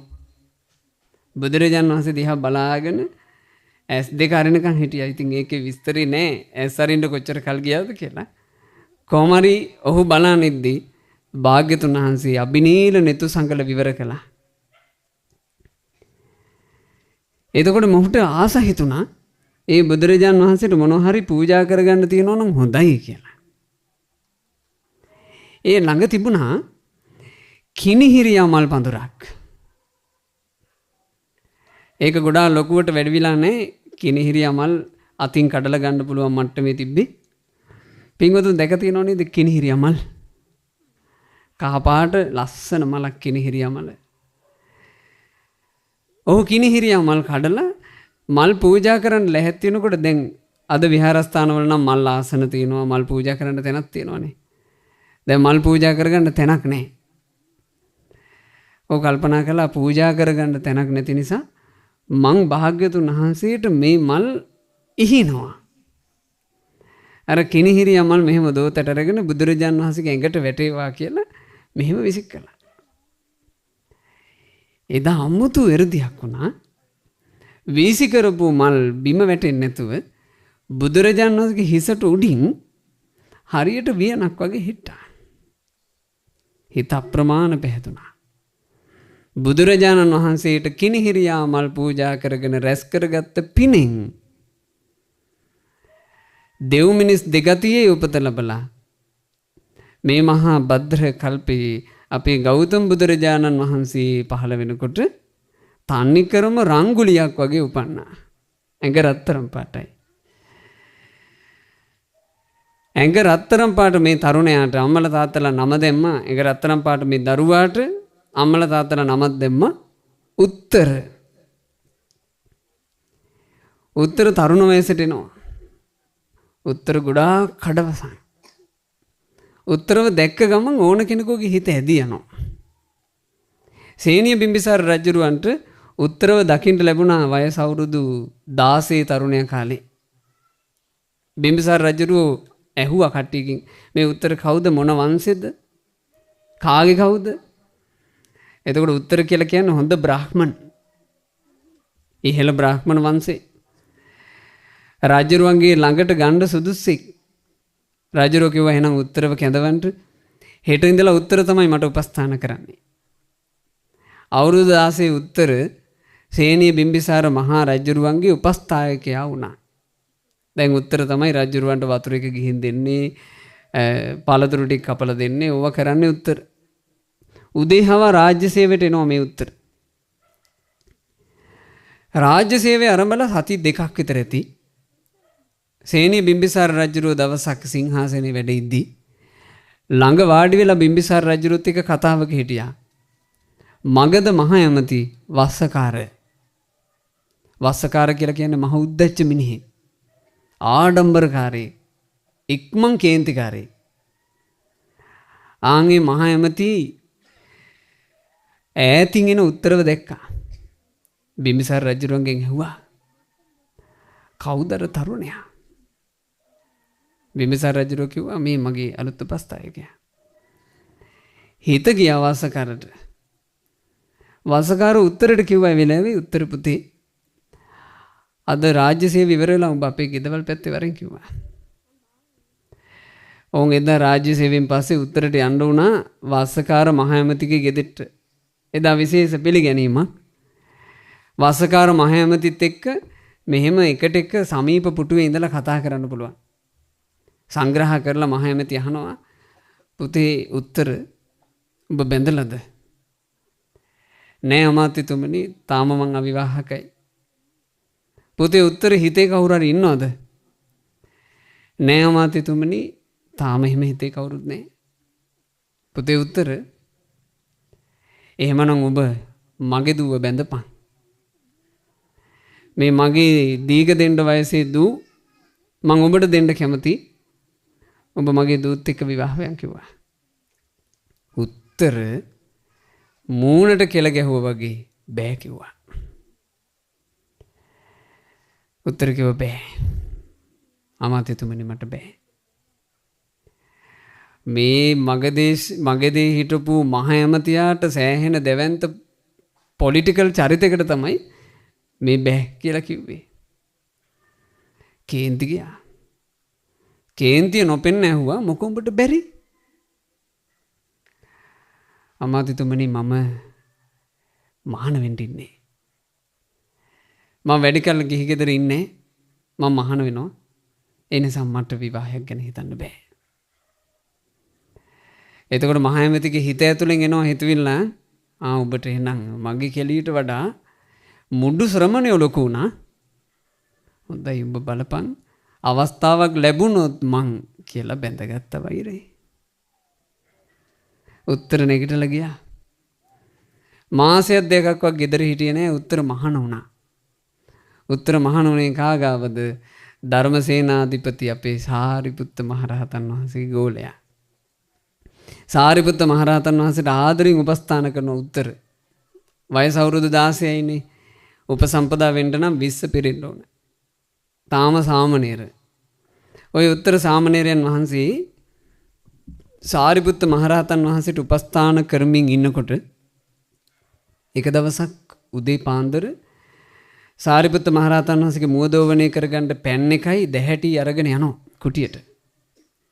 කුටිය ඇතුලින් ඇහුණ යාන්තම් කෙඳිරියක්. උත්තර කුටියට ගියපු ගමන් ඇහුවා අනේ ස්වාමීනි මොකෝ ඔබ වහන්සේ කෙඳිරි ගන්නවා ඇහුණා. උත්තර තද බඩේ අමාරුවක් මට ඇවිල්ලා. මේ බඩේ අමාරුව නිසා මට අද හරි අමාරුයි. අනේ ස්වාමීනි ওই බඩේ අමාරුව ඔබ වහන්සේට කලිමුත් ඇවිත් තියෙනවද? උත්තර කලිනුත් ඇවිත් තියෙනවා. ස්වාමීනි මොකද්ද බෙහෙත? උත්තර මේ අඩුම කුඩුම දාලා බෙහෙත් කැඳක් බිව්වොත් ওই බඩේ අමාරුව නැති වෙනවා කිව්වා. අනේ ස්වාමීනි ඔබ වහන්සේ වද වේදනාව විඳින්න ඕනේ. මං දායක පින්වෙතෙකුට කියලා උදෙන්ම ඔබ වහන්සේට මේ බෙහෙත් කැඳේ අරන් එන්න. ස්වාමීනි මට අවසර කියලා වෙනදාට උත්තර පිටත් වෙන්නේ පිණ්ඩපාතේ පිණිස එළිය වැටුණාට පස්සේ. දැන් මේ ලෙඩක්නේ. ඒ නිසා පාන්දර 5:05යි කාලා වගේ වෙද්දි අඳුරේම පිටත් වුණා ගමට. වඩින ගමන් මුවදෝවණය කරගන්නට කියලා පාත්‍රේ මේ වැව් යූරේ තියලා වැවට බැස්ස. එතන වැවක් තිබ්බා. ඒ වැව් යූරේ පාත්‍රේ මෙහෙම තියලා උන්වහන්සේ පොඩ්ඩක් පහළට බැස්සා මුවදෝවණය කරගෙන ඉන්න. බලන්න මේවා වෙන හැටි. උන්වහන්සේ වැවට බහලා පොඩ්ඩි වෙලාවයි ගමේ හොරකමක් කරලා අහුවෙච්චි හොරේ රම්බඩු ටිකක් පපුවට තුඩුල් කරගෙන මෙතනින් දුවගෙන ආවා. මේ හොරාට අර තියලා තිබුණු පාත්‍රේ කකුල වැදුනා. මේ මොකද්ද මේ කියලා බලනකොට මුට්ටිය වගේ පාත්‍රේ. අතේ තිබුණු රම්බඩු ටික පාත්‍රය ඇතුළට දැම්මා. මේ හොරා පැන්නා. පන්නගෙන ආව මිනිස්සු ටික ඒ මොහොතේම ඒ මිනිස්සු ටික මෙතෙක් ආවම මෙතනම නැවතුණා. මේ හොරා කොයි අතටද ගියේ කියලා හොයන්න. මෙහෙටද පැන්නේ කියලා හිතා ගන්න බෑ. මෙතන මිනිස්සු එහෙට මෙහෙට දඟලනකොට එක මිනිසෙකුගේ කකුල වැදුනා පාත්‍රේ. බලනකොට අර හොයාගෙන ආපු රම්බඩු ටික පාත්‍රේ තියෙනවා. මේ මිනිස්සු කිව්වා මේ තියෙන්නේ බඩු. බඩු ටික මෙතන නම් එකත් එකටම හොරත් ළඟ ඇති. මේ බඩු ටික මේකේ දාලා යන්න ඇත්තේ අපි එහෙ මෙහෙ වුණාම ඇවිල්ලා අරගන්නයි. අපි උන් ওই පඳුරට හෙත් වෙලා පොඩ්ඩක් කිමු කිව්වා. එතන පඳුරකට පොඩ්ඩක් මුවා වෙලා මේ මිනිස්සු ටික බලන් හිටියා පාත්‍රේ ගන්න කවුද එන්නේ? දැන් මේ පාත්‍රේ කාගේද? අර උත්තරයන් වහන්සේගේ. උන්වහන්සේ වැවින් ඉක්මනට මුවදෝවණය කරගෙන උඩට ආවා. ආපු ගමන් පාත්‍රේ ගණ්ඩේ කියලා නැමුණා. නැමෙනකොටම රාසය ටිකක් පයින්නවා වගේ අර මිනිස්සු ටික පැන්න. ගහගෙන ගියා. උන්වහන්සේ කියනවා අනේ මං මේ භික්ෂුවා. මම මේ උදෙන්ම පිණ්ඩපාතේ වඩිනවා. මේ මගේ පාත්‍රේ. ඇහෙන්නේ ඒවා. දැනෙන්නේ කාටවත්. කවුරුත් සත පහකට මායින් කළේ නෑ. අත් දෙක පිටිපස්සට බැඳ පාරවල් ගගහ ඇදගෙන ගියා රජමාලිගාවට. වෙනදාට රජමාලිගාවේ අධිකරණ සමත ශාලාවේ නඩු විභාග කරන්න ඉන්නේ බිම්බිසාර මහරජුරුවෝ. සෝතාපන්න ආර්ය ශ්‍රාවකෙක් වන බිම්බිසාර නිරිදා හිටියනම් මේකේ විසඳුම ගොඩාක් වෙනස් වෙන්න තිබ්බා. නමුත් බලන්න වෙලාව එදා බිම්බිසාර රජුරෝ යම් කිසි වැඩකට එළියට ගිහින් එදා අර අධිකරණ පුටුවේ හිටියේ වස්සකාර. වස්සකාරට පේනවා ඈතින්ම ඇදගෙන එනවා උත්තරව. දැක්ක ගමන් තීන්දුව දීලා ඉවරයි. හරි උඹ නේද මට මූණට දමල ගැහුවාගේ බෑග් කියප එක. දැන් බලපන් මම ඔබට කරන්න දේ. ඇතුළට එකතු කරගෙන එනකොට වාසකාර ඈතදීම ඇහුවා මේක මොකද කරලා තියෙන්නේ? අමාත්‍යතුමනි බඩුත් එක්කම අහුණා හොරා. මේ පාත්‍රය ඇතුලේ බඩු ටික දාලා මේක පස්සේ ගණ්ඩයි හැදුවේ. අපි අල්ලගත්තා කිව්වා. උත්තරකින් අහනවා වස්සකාර මහැමති පාත්‍රය කාගේද? අනේ මහා මාත්‍යතුමනි පාත්‍රය නම් මගේ කියන වචන විතරයි කියන්න ලැබුණේ. පාත්‍රය උඹේ නම් බඩු ටිකත් උඹේ. මේකව අරගෙන ගිහිල්ලා උල තියපල්ලා. බලන්න පිඟුතුනේ තප්පර ගානකින් වෙනස් වෙන හැටි. ඇදගෙන අරන් ගියා. ඝනරන් පිළිමයක් වගේ ලස්සන ශරීරයක් තියෙන මේ කඩවසං සාමණේරයන් වහන්සේව උස්සලා ලී උලකින් දෙවුවා. ඇඟ දිගේ ñර ගගා ලීයක් බහිනවා. ඒ ලී උල බහිද්දී උන්වහන්සේගේ හදවතට නැගෙන්නේ තමන්ගේ රෝගාතුරව සිටින ආචාර්යන් වහන්සේ ගැන හිතුවිනේ. උන්වහන්සේට දැනෙනවා රිදෙනවා. හැබැයි ඊට වඩා උන්වහන්සේට දුකක් ආවා. අනේ මගේ ආචාර්යන් වහන්සේ තාම බඩේ අමාරුවෙන් ඇති. උන්වහන්සේට තාම කවුරු බෙහෙතක් ලං කරලා නැතුව ඇති. උන්වහන්සේ හිතාගෙන ඇති මං දැන් බෙහෙත් කැඳේ අරන් එනවා ඇති කියලා. මට මෙච්චි නස්පැත්ති උන්වහන්සේ දන්නේ නැතුව ඇති. ආචාර්යන් වහන්සේ ගැන හිතුණා. ඒ ආචාර්ය වූ ප්‍රඥාවෙන් අග්‍රේසර තුන්ලොවක් සාදුකාර දෙන ධර්මසේනාධිපති සාරිපුත්ත මහරහතන් වහන්සේට මේ උත්තර කියන අහිංසක භික්ෂුවගේ හැඟුම් දැනුණා. උන්වහන්සේ මොහොතේම බුදුරජාණන් වහන්සේ හොයාගෙන ගියා. භාග්‍යවතුන් වහන්සේ කිව්වා ස්වාමීනි මගේ අහිංසක ශිෂ්‍යයා උල ඉඳුවලා නොකරපු වැරද්දකට ස්වාමීනි පිහිටක් වෙන්න. භාග්‍යවතුන් වහන්සේ වැඩියා අර උත්තර සාමණේරයන් වහන්සේව උල හිඳුවලා තියෙන වදක භූමියට. බලන්න බුදුවරුන්ගේ කරුණාව. අපි ඒකයි පින්වතුනි සරණ යුත්තේ. ඒකයි සරණ යුත්තේ. ඇඟිලි මාලයක් බෙල්ලේ දාගෙන මිනිස්සු 999කගේ ඇඟිලි වලින් මේ ශරීරය උතාගෙන හිටපු ඇඟින් මිනිසුන්ගේ ලේ ගඳ එන මිනිසෙක් අද කාලේ හිටියොත් ඔයාලා එක්කෙනෙකුටත් හිතේද මේ මිනිසයා ගැන පව් කියලා. ඔයාලා එක්කෙනෙකුගේත් හිතක අදහසක් එයිද අනේ මේ මිනිසයාව කවුරු බේරගන්න නැද්ද? යාට පිහිටක් වෙන්න කවුරුත් නැද්ද කියලා එකක් එයිද? එහෙම නැත්තම් අපි ශාප කරයිද ඕකානම් යහතින් ඉන්න එපා. ඒ කාලෙත් එහෙම තමයි. අඟුලිමාල රාක්ෂයෙක් කියලා අඟුලිමාලට ශාප කරපු ජන ප්‍රජාවක් අතරේ අපි සරණ ගියපු ශාස්ත්‍රුන් වහන්සේ විතරයි අඟුලිමාලට සෙත් වේවා කියලා කියන්න හිටියා. මහා කරුණාව. අම්බපාලී කියලා කියන්නේ වෙසඟනක් වෛසයාවක්. අම්බපාලී වෙසඟන දිහා කාරුණික හිතකින් බලන්න පුළුවන් මුනිවරයෙක් විදිහට අපේ සම්මා සම්බුදුරජාණන් වහන්සේ වැඩ හිටියා. අඩ කාසිය කියලා කියන්නේ වෙසඟන. ඈ දිහා කාරුණික හිතින් බලන්ට බුදු කෙනෙක් හිටියා. ඒ බුදුවරුන්ගේ කරුණාවයි. පටාචාර කියන්නේ පිස්සියක්. ඇඟේ ඇඳුමක්වත් නැතුව නිර්වතින් දුවපු පිස්සියක්. ඒ පිස්සි දිහා කරුණා නේත්‍රයෙන් බලන්න බුදු කෙනෙක් හිටියා. කිසాగෞතමී කියලා කියන්නේ දරු පැටියා අතේම මැරිලා ඒකින් උමතු වෙච්චි පිස්සු අම්ම කෙනෙක්. ඒ පිස්සිය දිහා කරුණා නේත්‍රයෙන් බලන්න බුදු කෙනෙක් හිටියා. ඒ තමයි බුදුවරු. යම්කිසි කෙනෙකුට යහපත සැදේ නම් තමන් වහන්සේගේ ලය මඩලුවත් ඇදලා එළියට දෙන ඒ අරහත් සම්මා සම්බුදුරජාණන් වහන්සේ අර වදක භූමියට වැඩම කළා. වදක භූමිය උත්තරව උල තියලා බුදුරජාණන් වහන්සේ එරදීන් උත්තරගේ හිස අත ගන්න පුළුවන් මට්ටමට එසවුණා. උත්තරගේ හිසේ ශාස්ත්‍රුන් වහන්සේගේ අත තියලා බුදුරජාණන් වහන්සේ සෙත් පැතුවා. උත්තර මේ තමන්ම කරගත්ත කර්ම උත්තර මේ සසර ගමනේ උල හිඳුවලාම මැරිච්ච වාර අනන්තයි උත්තර. දැන් ඇති ඕක. මේ උලක ඉඳගන්න අන්තිම අවස්ථාව කරගන්න උත්තර මේ කර්ම තව සසරට අරගෙන යන්න එපා කිව්වා. උත්තර කර්ම නැති කරන්න මෙතනම.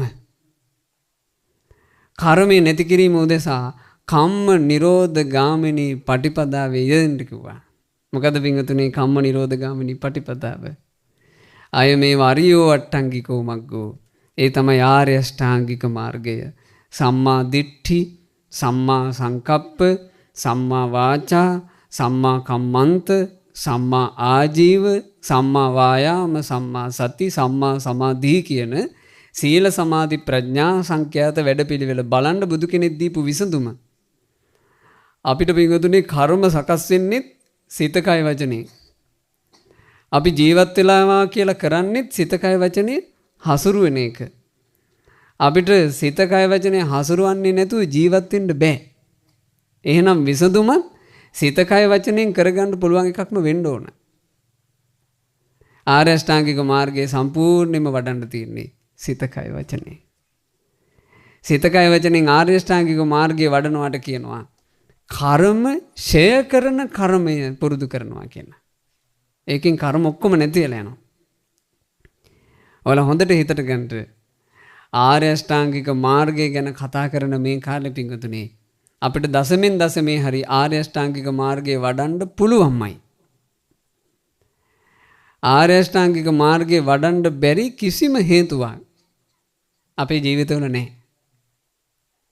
එහෙම කියන්න සාක්කිය උත්තර සාමණේරයන් වහන්සේ. උන්වහන්සේ ආර්ය අෂ්ටාංගික මාර්ගයේ වැඩුවේ ඇඟ දිගේ උලක් බැහැලා තියෙද්දි. ආර්ය අෂ්ටාංගික මාර්ගයේ දියුණු කළා.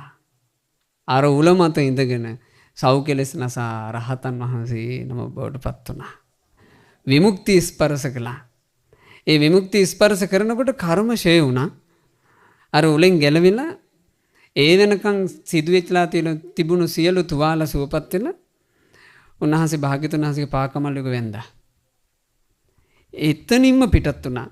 කෙලින්ම ද්වේජාලිකා කියන පර්වතයට පිරිනොම් පානකම් වැඩ හිටියේ ද්වේජාලිකා පර්වතේ. ඔයාලා දන්නවද? උත්තර කියලා කියන්නේ අවුරුදු 120ක් වැඩ හිඳිමින් ඒ කාලේ ජනයාට ධර්මයෙන් අනුග්‍රහ කරපු මහා රහතන් වහන්සේ නමයි. ඒ උතුම් මහා රහතන් වහන්සේට ඔය වගේ කර්මයක පටලෙන්න හේතුනේ මොකද කියලා භික්ෂුන් අතරේ කතාවක් ගියා. එතකොට තමයි බුදුරජාණන් වහන්සේ වදාළේ උත්තරයන්ට වැරදිච්ච හැටි. ඈත අතීතේ මට මතක විදියට කකුසඳ බුදුරජාණන් වහන්සේ කාලෙද කොහෙද? මෙයා ඉපදිලා තාත්තා වඩුවෙක්. ඒ වඩුවාගේ පුතා තමයි මෙයා. තාත්තා අර මේස පුටු වලට ගහන්න ලී එන හදනවා. ඔයාලා දැකලා තියෙනව නේද ලී එන? ලී එන හදලා ওই පැත්තක දාලා තියෙනවා. මේ පොඩි එකා සෙල්ලම් කරන අතරේ අර ලී එන අහුලලා ඔය ලී එන වලින් මේ චූටි කුරුමිනියන්ව ඊට පස්සේ ටිකක් ලොකු මැස්සන් අල්ලගෙන මේ මැස්සන්ව උල තියනවා. අර ලී උල අයිනෝ උන්ගේ ඇඟට. එතකොට දවසක් අම්මා දැකලා තියෙනවා මේක. අම්මා දැකලා කිව්වා අනේ දරුවෝ පව් ඔය සත්තු එපා ඕක කරන්න. එතකොට මෙයා අම්මටත් කියාගෙන ගියා කට ගහගෙන අම්මා කට වහගෙන අම්මා වැඩි කට ගහගෙන ආවත් එහෙම අම්මවත් තියන උල කිව්වා. බලන්නේ අම්මට අකීකරු වීමේ කර්මය මවුට අකීකරු වීමේ කර්මය තමයි කියනවා. තමන්ගේ නිර්දෝෂී බවට හඬ නගනකොට ඒ නිර්දෝෂී බව කාටවත් ඇහෙන්නේ නැහැ. මම වැරදි කළේ නෑ කියලා කියනකොට ඒක කාටවත් සංවේදී වෙන්නේ කරුම. අපේ අකීකරුකම් අපිට කොච්චර බලපායිද? මම නම් ඒ නිසා මේ කාලේ කියන බණක් ගානේ කියනවා ආදරණීය අම්මලාට ආදරණීය තාත්තලාට තමන්ගේ දරුවෝ වෙනුවෙන් එකම එක පැතුමක් පතන්න කියලා. ඔයාලගේ දරුවෝ වෙනුවෙන් පතන්න අම්මේ තාත්තේ දරුවෝ වෙනුවෙන් පතන්න මගේ දරුවෝ සත්පුරුෂයෝ බවටම පත් වේවා. මගේ දරුවෝ අසත්පුරුෂ වෙන්න නම් එපා. මගේ දරුවන්ට සත්පුරුෂයෝම ඇසුරට ලැබේවා. මගේ දරුවන්ට අසත්පුරුෂ පවිටෝ නම් ඇසුරු කරන්න ලැබෙන්න එපා. පතන්න ජීවිතේ. මොකද සත්පුරුෂ ඇසුරක් ලැබුණොත් එයාගේ ජීවිතේට මං හිතන්නේ හැමදේම ලැබුණා. මොකද අපිට අනිත් දේවල් ලැබෙන දේවල් පිංගතුනේ බොහෝම తాවකාලිකයි චූටි සැනසෙල්ලක් තියෙන්නේ. ඒ සැනසෙල්ල නිකන් බලාගෙන ඉද්දි නැති වෙලා යන ඒවා. මේ ජීවිතේක යම්කිසි සැනසුමක් කියලා තියෙන්නේ තරුණ කාලෙක විතරමනේ චුට්ටක් හරි. ඊට පස්සේ තියෙන්නේ මහ ගුටි ගොඩක්මයි. තරුණ ජීවිතේ තියෙන සැනසෙල්ල බලාගෙන ඉද්දි නැති වෙනවා. ඒක බලාගෙන ඉද්දි නැති වෙලා යන එක. තරුණ කාලේ අපි කණ්ණාඩියක් ළඟට ගියත් පොඩි සැනසෙල්ලක් තියෙනවා අපි ටිකක් පෙනුමට ඉන්නෝනේ කියලා. ඒ තරුණ ශරීරය වැහැලුණාට පස්සේ කණ්ණාඩියක් ළඟට ගියත් දුකයි. තරුණ කාලේ මෙහෙම ඇඟකින් ඇඟක් අපිම අපේ අත පිරිමදිනකොට අපිට තියෙනවා යම් කිසි පහසුවක්. වයසට ගියාට පස්සේ ඒ පහසුවක් නැහැ. තරුණ කාලේ එක ඉරියව්වකින් ඉඳගෙන ඉන්න පුළුවන්. වයසට ගියාට පස්සේ ඒක කරගන්න බෑ.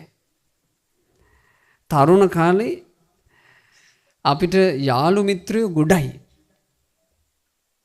වයසට යනකොට යාළු මිත්‍රයන්ගේ සාදවලට අපේ නම් ලිස්ට් නැතුව යනවා. බලන්න තරුණ තරුණියෝ සාද දානවා ගෙවල් වල. ආච්චිලාගේ නම් මේ ලිස්ට් වල තියෙනවද? සීයලාගේ නන්නේ. අපි මේ යන්නේ පිටුතුනේ එහෙම තැනකට. අපි ඒක හොඳට බුද්ධිමත්ව තේරුම් අරගත්තොත් තරුණ කාලේ තියෙන සුන්දරත්වය S2 පියා ගන්නකම් රැක ගන්න පුළුවන් වෙයි.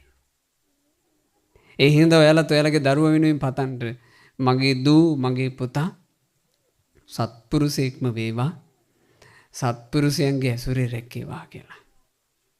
ඒමයි විය යුතු දේ. මව්ගේ බසට කීකරු පියාගේ බසට කීකරු මව්ට බොරු නොකරන පියාට බොරු නොකරන මේ මාව මෙලොවට ජාත කරපු මගේ ආදරණීය අම්මා මගේ ලෝකේ ඉෂ්ට දේවතාවි නේද? මාව ජාත කරපු මගේ තාත්තා මගේ ඉෂ්ට දේව පුත්‍රයා නේද කියලා මේ වගේ හිතුවිලි හදවත් වලට දැනෙන. අම්මව දකිනකොට හිතට ප්‍රීතිය උපදින. තාත්තව දකිනකොට හිතට ප්‍රීතිය උපදින දරුවෝ සිටිත් නම් ඒක ඔයාලට සැනසෙල්ලක් නෙමෙයිද? ගොඩාක් සල්ලි නැති වුණත් මහා ලොකු වත්පොහසත්කම් ප්‍රසිද්ධි නැති වුණත් ඒ දරුවන්ගේ සද්ගුණ තිබ්බොත් සැනසෙල්ල. මාව මොන ගැහෙන්න මීටර් මාස කිහිපයකට කලින් ආවා තාත්තා කෙනෙක්. අඩි 6කට වඩා මේ මිනිස්සයා මං හිතන්නේ උසයි. මහා සද්දන්ත ශරීරය. එතුමා ඇවිල්ලා මගෙත් එක්ක කතා කරන්න ලැහැත් වෙනකොටම මම දැක්කා මේ මූණේ තියෙනවා මහ වේදනාවක්. මම බොහොම ආදරෙන් කතා කළා. මාව මොන ගෙහෙන්ද ආවේ ඇයි මහත්තයා කියලා මං ඇහුවා. එතකොට කිව්වා හාමුදුරනේ මගේ මේ කොල්ලෝ දෙන්න ගැන කියන්න කියලා කිව්ව ගමන් ඇඬුණා. අච්චර මහ ඇඟක් තියෙන මිනිසයා පොඩි එකෙක් වගේ ඉකි ගග හැඬුවා. අඬලා මගෙත් එක්ක කිව්වා අපේ හාමුදුරුවෝ මට මේ පාලනය කරගන්න බැරුව ගියා මේ වේදනාව. ඔබ වහන්සේගේ බණ අහනවා මං හිතුවා ඔබ වහන්සේත් එක්ක කතා කරලා හිත නිවෙයි කියලා මං ඒකයි ආවේ. මගේ කොල්ලෝ දෙන්නම දැන් උසස් පෙළ ලියලා ගෙදර ඉන්නේ හාමුදුරුවෝ තාම රස්සාවක් නැහැ. තාම උන්ට කඹරන්නේ මං. මට මේ තියෙන දුක මං මෙච්චර මහන්සි වෙවි උන් වෙනුවෙන්ම වෙහෙසෙනවා. දැන් අවුරුදු 2ක 3ක තිස්සේ හාමුදුරනේ මගේ මූණ බලලා hina වෙන්නේ නේ. මං ගෙදරට යනකොට මුන් සාලේ හිටියොත් එහෙම මුන් මාව දැක්ක ගමන් මාව මග හරිනවනේ. මට තනියම ඉන්නකොට හිතෙනවා මම මුන්ට මොකද්ද කරපු වැරද්ද? ඇයි මට මෙහෙම කරන්නේ? මට මේක වාව ගන්න බැරි තැනයි මම මේ ඔබ වහන්සේවත් හම්බෙලා කතා කරලා හිත මේ සංසිඳවගෙන යන්නම් කියලා ආවේ. ඉතින් මම කතා කළා. ගොඩක් වෙලා කතා කළා. ඒ කතා කරාම හිත නිවුණා. ඉතින් hina වුණා, සතුටු වුණා. ඒකල පුතාලගේ විස්තර මගෙත් කිව්වා. හාමුදුරනේ අපේ ලොකු පුතා අපි දෙන්නට හම්බෙච්ච පළවෙනි දරුවා මං නෝනාගේ අතින් මුලින්ම ගත්තේ අත් දෙක වෙවුල මට වඩා ගන්න බයයි. මම පොඩි එකාව වඩාගෙන වැටෙයි කියලා බයට පපුවට තුරුල් කරගත්තා. හාමුදුරනේ පපුවට තුරුල් කරගෙන විනාඩියක් යන්න කලින් මගේ පොඩි එකා කලේ මගේ පපුවට චූ කරපු එක. මට අදටත් මතකයි මේ මෙතෙන්ට තමයි හාමුදුරනේ ඕක චූ කරේ කියලා මේ පපුවට අත තියලා පෙන්නවා. අපේ දෙමාපියන්ට අපි බඩවල් වල ඉද්දි පයින් ගහපු තැනුත් මතකයි. අපේ දෙමාපියන්ට අපි චූටි කාලේ ඇඟවල් වල චූ කරපු තැනුත් මතකයි.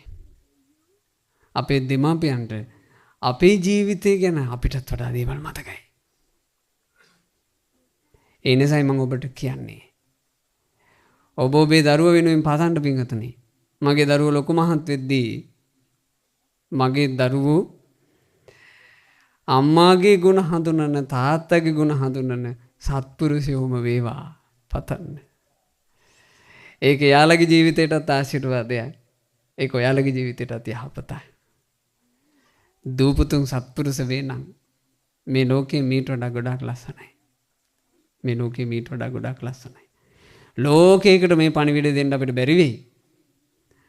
අඩු ගානේ මෙතන මේ බණ ටික අහගෙන ඉන්න නුවණැති පින්වතුන්ලා ටිකවත් මේක ගත්තොත් මොකක් හරි යහපතක් වෙයි. ඒ නිසා ජීවිතේ හොඳ ලස්සනට හදන්න. තමන්ගේම කර්ම වලින් තමන් ගුටි කනවා කියලා දැනගෙන ජීවිතේ ලස්සනට හදන්න. වැරදිච්ච දේවල් ඉස්සරහට අරන් යන්න එපා. චුට්ටක් හරි ලස්සනට තියෙන දේවල් තවත් ටිකක් ලස්සන කරගෙන අපි ඉස්සරහට අරන් යමු. චුට්ටක් හරි ලස්සන දේවල් කියලා මම කියන්නේ මොකද්ද ඔයාලට? ඔයාලා මේ ජීවිතේ ලබලා තියෙන යම් සුන්දර දේවල් තියෙනවා නම් ඒවා ඉතින් අද ගිහින් එහෙම නැත්නම් හෙට දවස පුරාවට හොඳට විමසලා කල්පනා කරලා බලන්න මගේ පරණ කර්ම සෙට් එක කොහොමද කියලා හොයාගන්න. ඒ වගේ සෞතු ඒවා මොනවද? හොඳ ඒවා මොනවද කියලා වෙන් කරලා අඳුන ගන්න. මේ ලැබිච්ච මනුස්ස ජීවිතේ අපිට පින්වතුනි කර්ම ගොඩාක් වෙනස් කරන්න පුළුවන්. අපි තිරසනෙක් වුණා නම් අපි උපන්නේ තිරසන් ජීවිතයක නම් අපිට බෑ ඒක විනාශ කරන්න. අපි උපන්නේ පෙරේත දණ්ඩෙක් වෙලා නම් අපිට බෑ වෙනස් කරන්න. අපි උපන්නේ නිරේක නම් අපිට බෑ වෙනස් කරන්න. අපි වෙනස් කළ හැකි ජීවිතයක ඉපදිලා වෙනස් කළ හැකි ජීවිතයක යහපතක් හදාගත හැකි ජීවිතයක අපි ඉපදිලා ආන්ගේ සුගතිය උපන් මොහොත හොඳට ඵල ප්‍රයෝජනට ගන්නට ආර්ය අෂ්ටාංගික මාර්ගයේ දියුණු කරන්න මහසි ගන්නට ඒ කරන අතරේ ඊට වඩා අද අපිට ආර්ය අෂ්ටාංගික මාර්ගයේ දියුණු කරමින් ජීවිතේ ලෝකෝත්තර පැත්ත දියුණු කරගන්න මහන්සි වෙන අස්සීම අපිට තව ලොකු යහපතක් කරගන්න අවස්ථාව තියෙනවා. ඒ තමයි පින්වතුනි හොඳට පින් කරගන්න. හොඳට පින් කරගන්න. ගෙවෙන ජීවිතය ගැන ආපහු හැරිලා බලන කලකට ඔයාලගේ ජීවිත පිනෙන් පිරීලා කියලා දැනෙනකම් පින් කරගන්න. මේ වගේ සැලසුම් කර කර ලස්සන පින් ඉඳ හිට කරන්න. දැන් මේ පින්කමට මූලික වෙච්ච මෑණියන්ට ඒ දරුවන්ට අද මේ පින්කම එයාලගේ ජීවිතේ විශේෂ මතක සටහනක්. ඔයාලා තන් එහෙම මතක සටහන් හදන්න. ජීවිතේ කහවපව හැරිලා බලනකොට ලස්සන සුන්දර මතක සටහන් හිටින විදියට ජීවිතේ ගොඩනගන්න. නැත්නම් ඔයාලගේ හිතවල හිටින්නේ අහවලා බෑන් එක, අසවලා පාස් කරපු හින්ට් එක, ඔය වගේ මහ කුණු කන්දල් ගොඩක් තමයි సంతాන ඇතුලේ රැඳෙන්නේ. ඊට වඩා කොච්චර ලස්සන ජීවිතයක් අපිට හදන්න පුළුවන්ද? මිනිස්සු අපි මිනිස්සු. ඒ නිසා ජීවිතේ ලස්සනට ගොඩනගන්න ඒක තමයි භාග්‍යතුන් වහන්සේ අන්තිමේටම කරපු අවවාදේ. බුදුරජාණන් වහන්සේ දේශනා කළා. ඉතිකෝ භික්ඛවේ. ඉතින් මහණෙනි මම ඔබට දේසිතං වූ මයා මා කියා දුන්නා පුරාණ කම්මං පරණ කරුමේ ගැනත් නවං කම්මං අලුත් කරුමේ ගැනත් දේසිතෝ කම්ම නිරෝධෝ කර්මේ නිරුද්ධ කිරීම ගැනත් ඔබට කියා දුන්නා. දේසිතා කම්ම නිරෝධ ගාමිනී පටිපදා කර්මේ නිරුද්ධ කරන ප්‍රතිපදාව වන ආර්ය අෂ්ටාංගික මාර්ගය ගැනත් මම ඔබට කියලා දුන්නා. යම් ශාස්ත්‍රවරයෙක් අනුකම්පාවෙන් ශ්‍රාවකයන්ට කිය යුතු යමක් ඇද්ද? මහණෙනි මං ඒක කියලා ඉවරයි. ඒ නිසා මහණෙනි ජායත දැන් ඉතින් තමන්ගේ කටයුත්ත කරන්න පටන් ගන්නට. මා පමාදත්ත ප්‍රමාද වෙන්න නම් එපා. මා පච්චා විප්පටි සාරණෝ අහුවත්ත ප්‍රමාද වෙලා පස්සේ තැවෙන්න තියාගන්න එපා. අයං වූ අම්හාකං අනුශාසනේ. මෙය මා ඔබට කරන අනුශාසනාවයි. එහෙම තමයි බුදුරජාණන් වහන්සේ මේ දහම් කතාව අවසන් කළේ. ඉතින් අපි අපිටම කරගන්න තියෙන අනුශාසනාව අවවාදේ තමයි ප්‍රමාද වෙන්න එපා, ප්‍රමාද වෙන්න එපා, ප්‍රමාද වෙන්න එපා කියන එක. ප්‍රමාද වෙන්න එපා පින්වතුනි. ප්‍රමාද වෙන්න එපා කියා මා ඔබට කියන්නේ ප්‍රමාද වෙන්න කලක් තිබේද කියලා අපි දන්නේ නැති නිසා. ප්‍රමාද වෙන්න කලක් තිබේද? අපි දන්නේ. ප්‍රමාද වෙන්න තව අපිට කොපමණ කල් තියෙනවද? අපි දන්නේ. ගත කරපු ජීවිතය ගැන දන්නව වුණාට ඉන්න තියෙන කාලේ කොච්චරද කියලා ඇහුවොත් අපි දන්නවද? දන්නේ. එය දන්නේ නැති බවවත් දැනගන්න. එතකොට පුළුවන් අපිට ජීවිතේ ඉස්සරහට හදාගන්න. නැත්තම් යහපත් දේවල් ඔක්කොම කල්දදා ඉදී අන්තිමේ දන්නෙත් නැතුව අපිට යන්න වෙන තැන ලං වෙලා තියෙයි. ඒ නිසා පමා වෙන්න නම් එපා. පමා නොවි තමන්ගේ ජීවිතේ යහපතට පමුණවා ගන්නට මහන්සි ගන්නට